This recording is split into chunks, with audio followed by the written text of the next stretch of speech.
Good morning. Welcome back to our physics classes. During the last two classes, we were discussing about the first law of thermodynamics. After that, we discussed what is an isothermal process and an adiabatic process. Then, what is the work done in isothermal, what is the work done in adiabatic, then Mayer's relation. All these matters we have discussed in relation with that first law of thermodynamics. Now we are going to start our new chapter, that is second law of thermodynamics. Second law of thermodynamics. And before starting with the second law of thermodynamics, why that second law is required? That means first law is having some limitations. So to resolve those limitations or to make the process thermodynamics more clear, it requires second law of thermodynamics. One of the drawback of our first law of thermodynamics is it doesn't give the direction of heat flow. We are saying that heat is flowing, and we know from where to where heat can flow, but on those days from the first law it is not clear from where to where heat can flow simultaneously. Means spontaneously heat will flow from a hot body to cold body, that you know, but from the first law we will not get any hint about the direction of heat flow. One more thing, the heat and work, they are related. One is fully heat can be equivalent to work, or work can be equivalent to heat when it is when one of it is completely transformed into the other. But at what condition it happens, that also not defined there. And when you are saying that heat is supplied to a system, but from where, what kind of source is there to supply heat energy, whether it is a hot body or a cold body, that is also not mentioned in the first law of thermodynamics. So, answer for all these questions are there in the second law of thermodynamics. So, we can start with the second law of thermodynamics. Second law of thermodynamics is a simple statement, but simultaneous statements are given by three scientists. Together, Kelvin and Planck given a statement, and Clausius given another statement. So two statements are there, but they are given by three scientists. So the first statement is Kelvin-Planck statement. That is Kelvin, not Kelvin, Kelvin-Planck statement. Kelvin-Planck statement says that it is impossible, listen carefully, it is impossible to convert the whole amount of energy extracted from a source into useful work. I repeat, it is impossible to transfer the whole amount of heat energy absorbed from a source into useful work. What it says?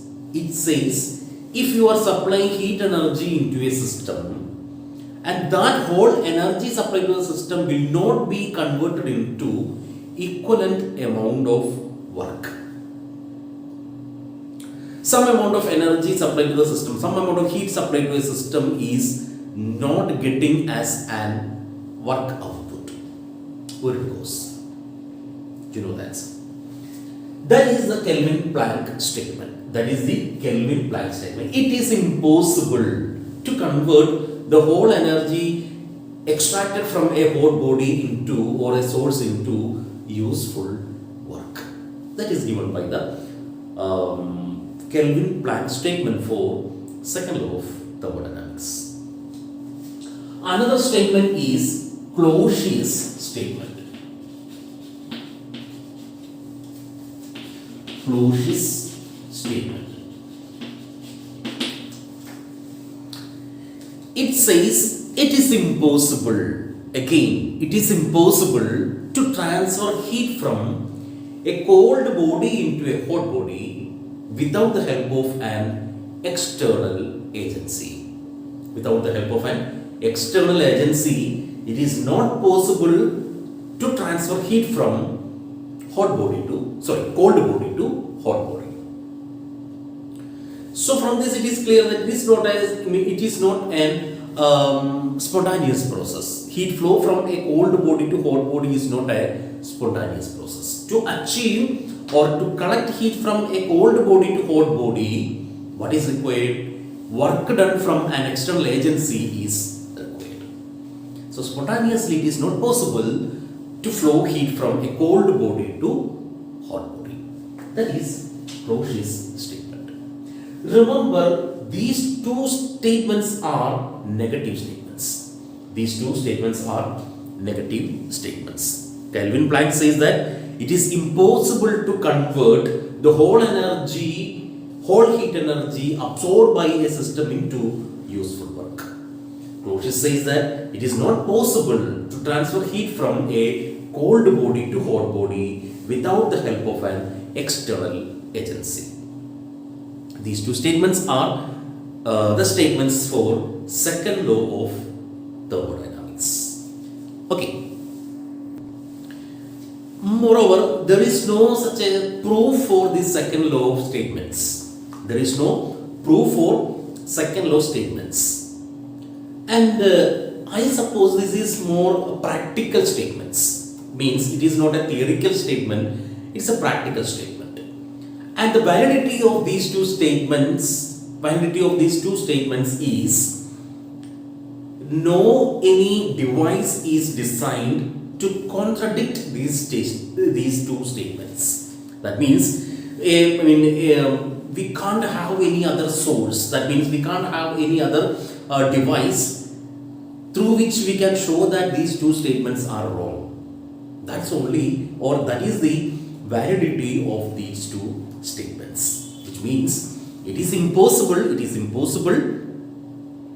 to transfer heat from a cold body to hot body without the help of an external agency, or if you are supplying heat energy into a system, that whole energy will not be available as an external useful work done.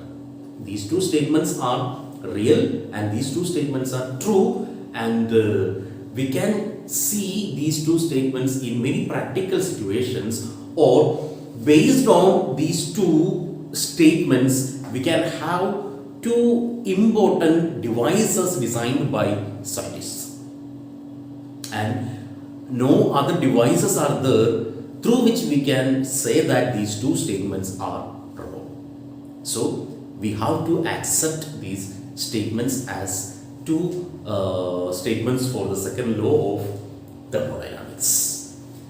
Okay, so we have to show that, practically we have to show that these two statements can be used for designing some devices. So based on these two statements, we have designed two separate devices. Based on this first statement, we have a device called heat engine. We can have a device called heat engine. And based on Cauchy's statement, we have a device, and that device is refrigerator.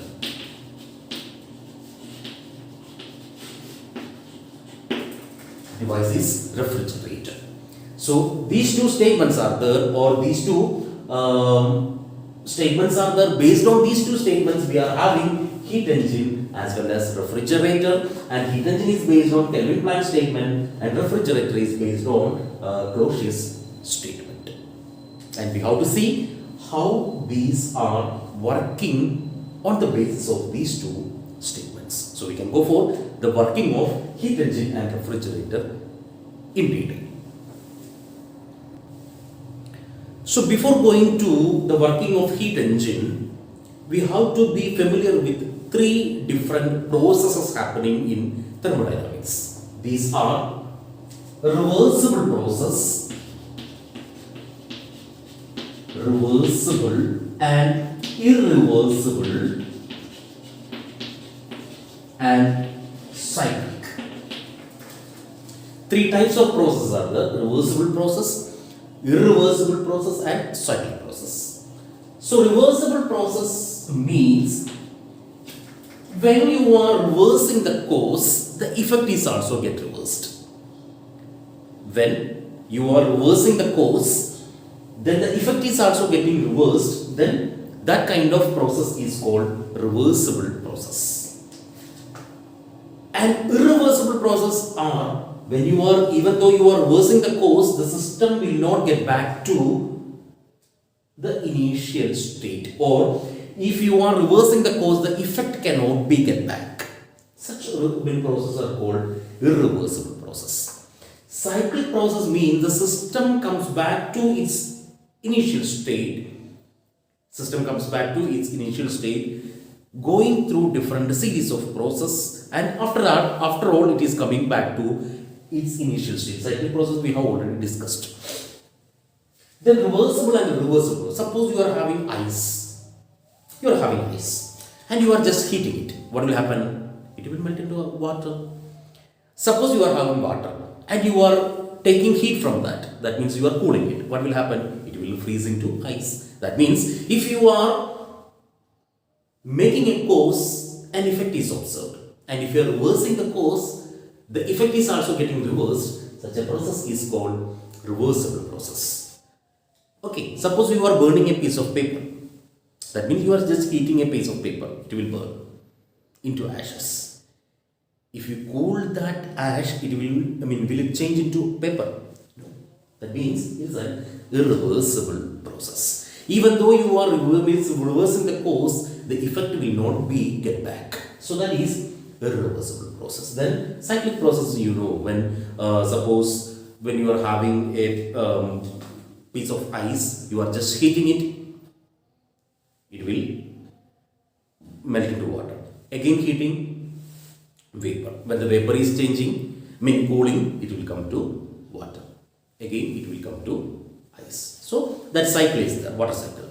So cyclic process and reversible process, in one sense we can say that they are so. All the reversible processes are cyclic, but all cyclic processes are not. Sorry. All the cyclic processes are same as the reversible. Which means in reversible process what will happen?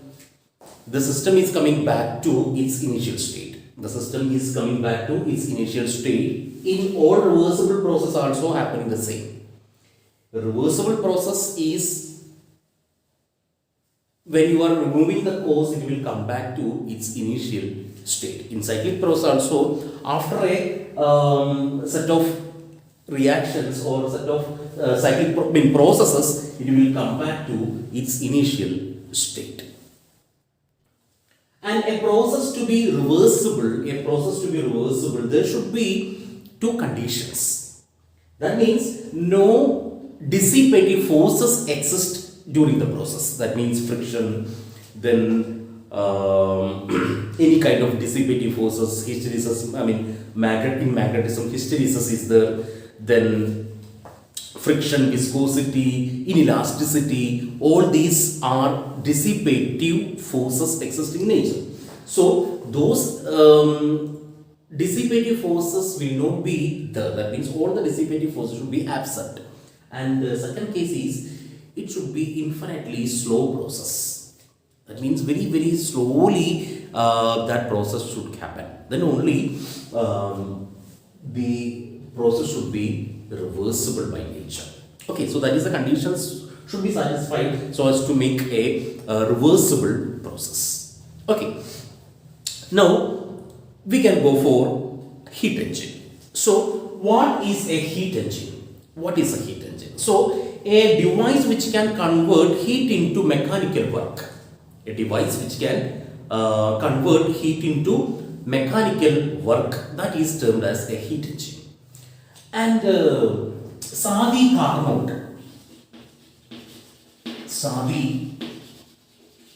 Carnot designed a heat engine based on the first statement of second law of thermodynamics, that is Kelvin Planck's statement of thermodynamics. And that heat engine is known as Carnot's engine.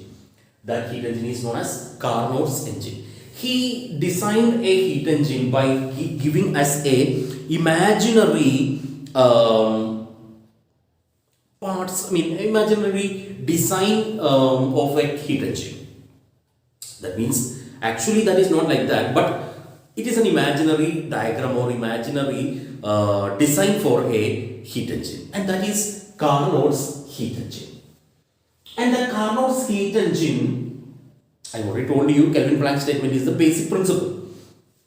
And it, for designing a heat engine, Carnot's heat engine or Carnot's engine, and it is also known as Carnot's engine. It's simply known as Carnot's engine. And it is a device which can, since it is a heat engine, it can convert heat energy into useful work. And that heat engine is working on the basis of a cyclic process. It works on the basis of a cyclic process, and in that cyclic process, 4 processes are happening. In that cycle, 4 processes are happening, and that cycle is known as Carnot cycle. That is known as Carnot cycle. And in Carnot cycle, there are 4 processes. These processes are sometimes called 4 strokes. These processes are called 4 strokes. Major design of this Carnot engine, are: one is a source, second one is a sink, and the third one is working substance.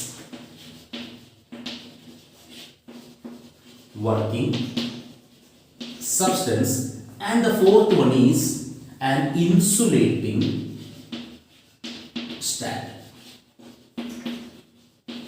Insulating stand means it should be a perfectly insulating stand. So these are the major requirements for designing a Carnot's engine. First one is source. Source is a heat reservoir. What is the term reservoir? Storage. So a heat reservoir which is kept at a high temperature T1. A heat reservoir which is kept at a high temperature T1, that is source. Sink is another heat reservoir which is kept at a lower temperature T2. Working substance is an ideal gas. And remember, this is taken in a cylinder with a movable piston. And as we discussed in many cases, that cylinder should be having perfectly adiabatic walls and piston and a perfectly conducting base. That means an isothermal base and adiabatic walls and piston. An insulating stand that is also perfectly adiabatic stand. That means no heat transfer occurs when on the insulating stand.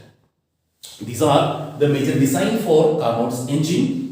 Then 4 cyclic processes, 4 processes are there in the working of this Carnot's engine. So that is known as Carnot cycle.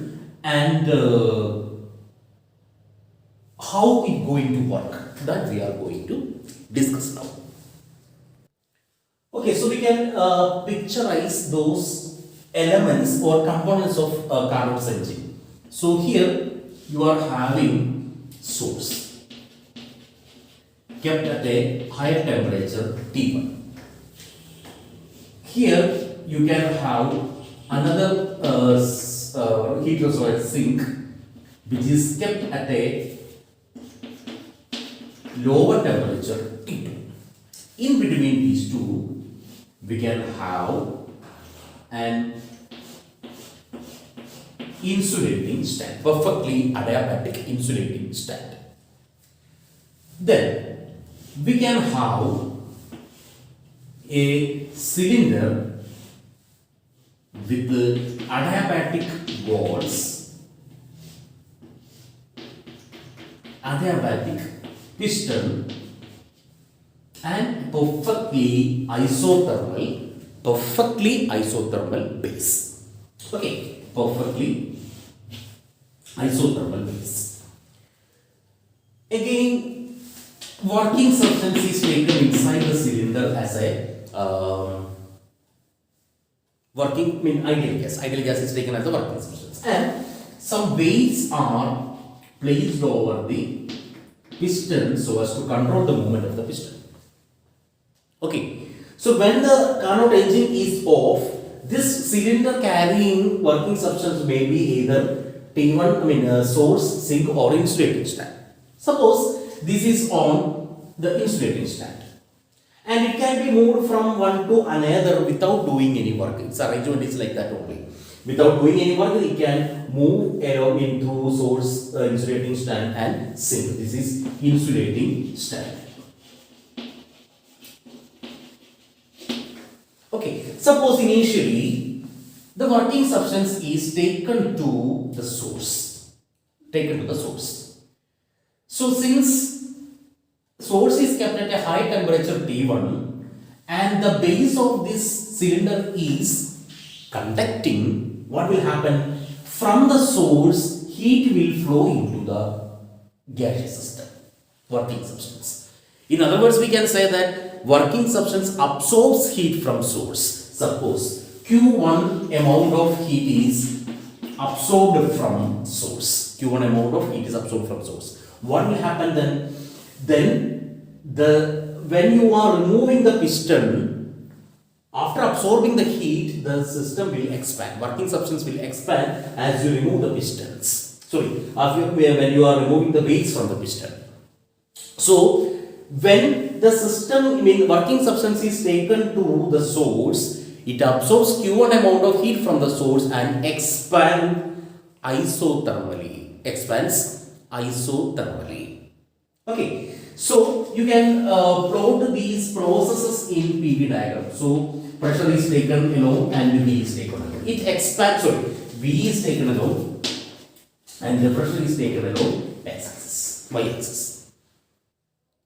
Okay, so when you are having the first process, during the first process it expands isothermally. So you can show it with an isothermal curve.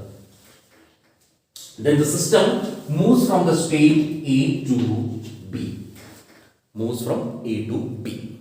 Okay. Now, during the second process, cylinder is taken to insulating stand, and again when you are removing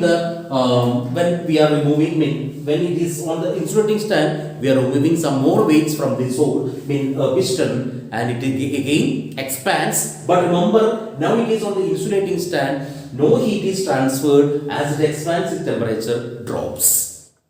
Okay, so it expands without any heat intake, that is adiabatically it expands. So B to C it falls through an adiabatic expansion. So remember, from A to B it is an isothermal, so the temperature remains as T1.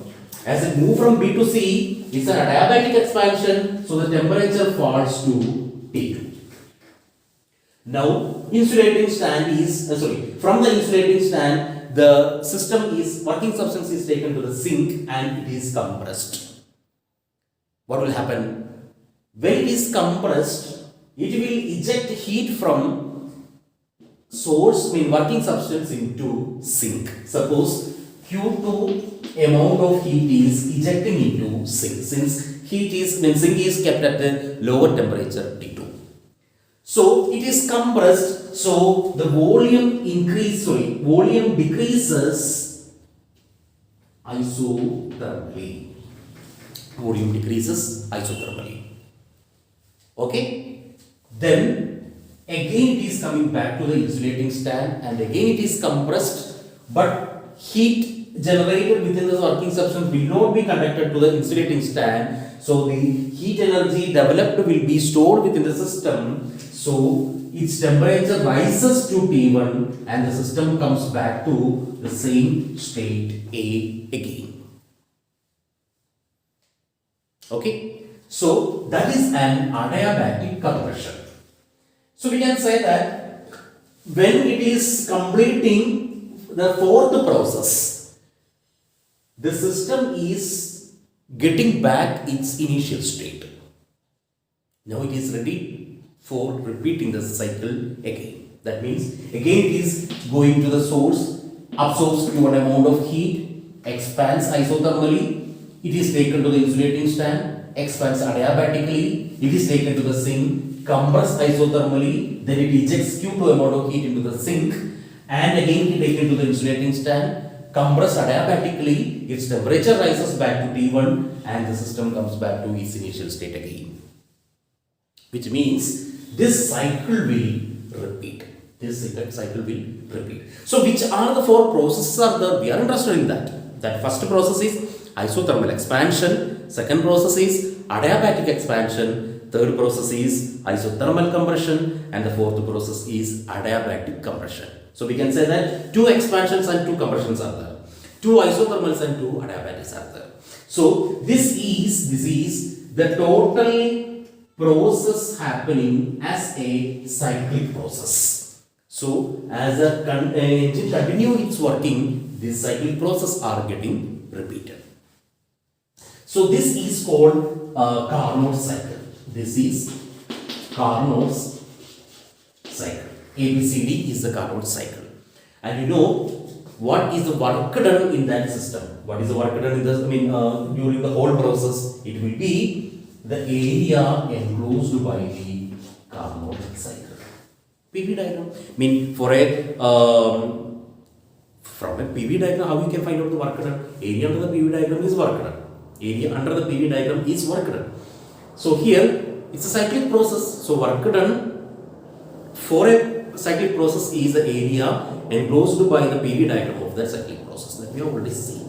Anyhow, so this is the work done area enclosed by the cyclic process. So how much the work done and what is the work done that we will discuss in the next class. Okay, so remember here we have defined heat engine.